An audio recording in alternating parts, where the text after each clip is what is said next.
does it look?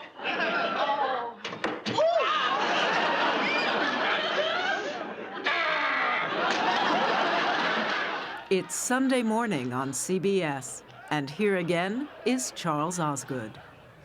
That's Carl Reiner on the Dick Van Dyke Show back in the 1960s. Now at nearly 93, he is a comic legend who can keep up with the best of them, as our Tracy Smith discovered when she came to call. So what is 93?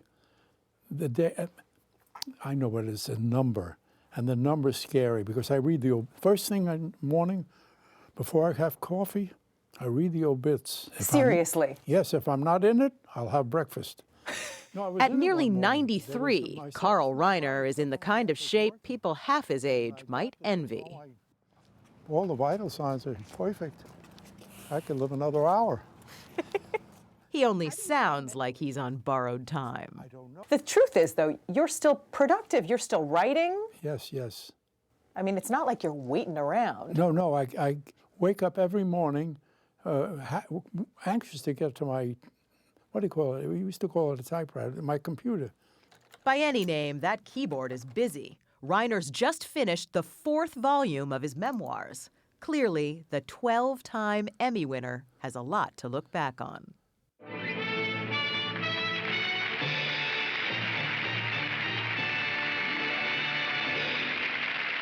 Welcome, America, and hi there, everybody. Once again, we present This Is Your Story. As you know, each week, Carl Reiner didn't create TV, but let's just say he was in the delivery room. Professor, I'd like to register a protest. This is preposterous. You can't fire us all. I like you. I like you because you got spunk there, kid. You're real spunky. As a writer and performer, he was a giant among giants. His co-writers on Sid Caesar's shows alone included Larry Gelbart, creator of the TV show MASH, comic genius Mel Brooks, and playwright Neil Simon. Back in the early days of television, and we should mention, you were on TV before you owned a TV?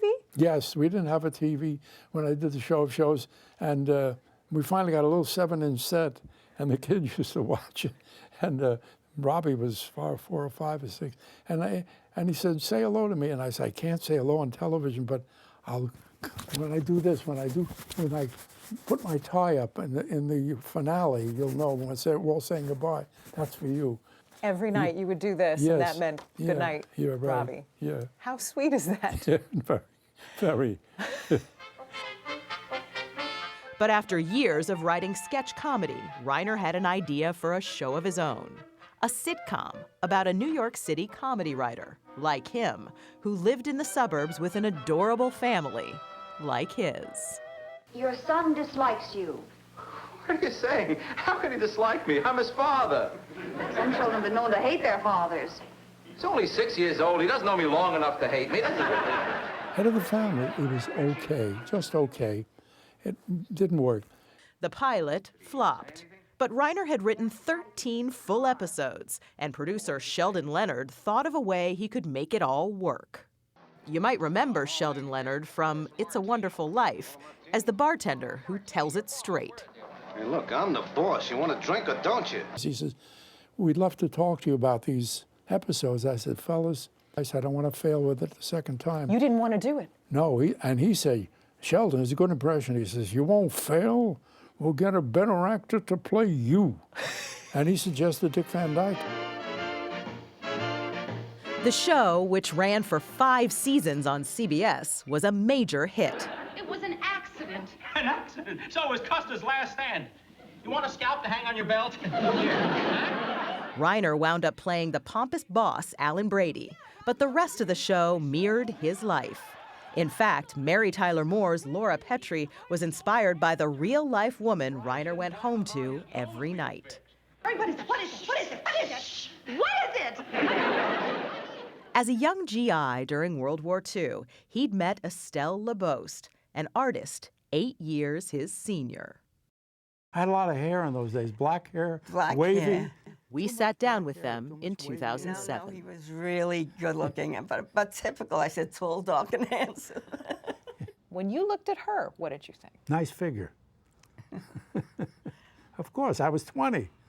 They married in 1943 and had 3 children, Robbie, Annie, and Lucas. It don't mean a thing if it ain't got that swing.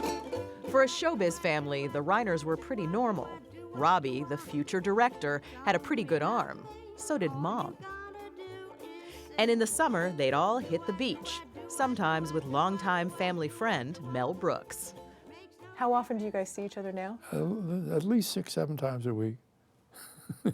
He sits right there. We watch television. Many, many hundreds of years ago, most men had more than one wife. Yeah. Did you practice polygamy in those days? I never practiced it. I was perfect at it. But there's nothing on TV like this anymore. The 2,000-year-old man was an impromptu sketch gone wild, with Reiner interviewing Brooks as the oldest man in the world. What was it like to have 7 wives? Terrible. It was absolutely the worst thing that ever happened to me. Why? I used to come home from work and I'd open the door and I'd hear, "You're late for supper, supper, supper, supper." As ranking old-timer, I gotta say, I just can't do it. At my age, I think I'm in the right to be selfish. Reiner himself was the oldest man in the star-packed Ocean's 11 gang. But his biggest box office hits were behind the camera. And action. As director of comedies like The Jerk and Oh God, starring George Burns. You swear to tell the truth, the whole truth, and nothing but the truth? So help me. So help you? If it pleases the court, and even if it doesn't please the court, I'm God, Your Honor. You clearly are a guy who likes to make people happy. Is that a tough trait to have when you're a director? No, as a matter of fact, it's a wonderful trait to have. You can get the best out of people if they're happy and not worried or not frightened that they're going to make a mistake. Robbie does exactly the same. Don't demand anything of anybody. You hire actors who you think are going to be right for the part, and then you let them go. Yes! Yes! Yes! Yes! Maybe that's why Rob Reiner cast his mom Estelle for a small but climactic moment. Oh, God. I'll have what she's having. It had to be you.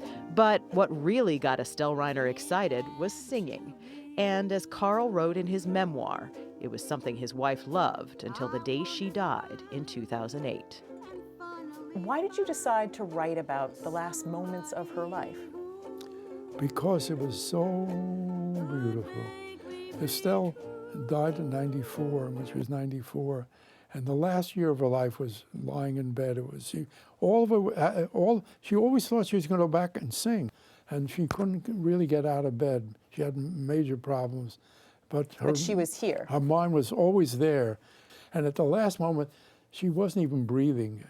A breath every minute, a little something, and we touched her with nothing. You know, I said, let her. She should go out hearing something lovely, like her last album, you know. So I put on, and the first song was "Hey, You're Adorable," and that was playing. I said, play it up loud. A, you're adorable.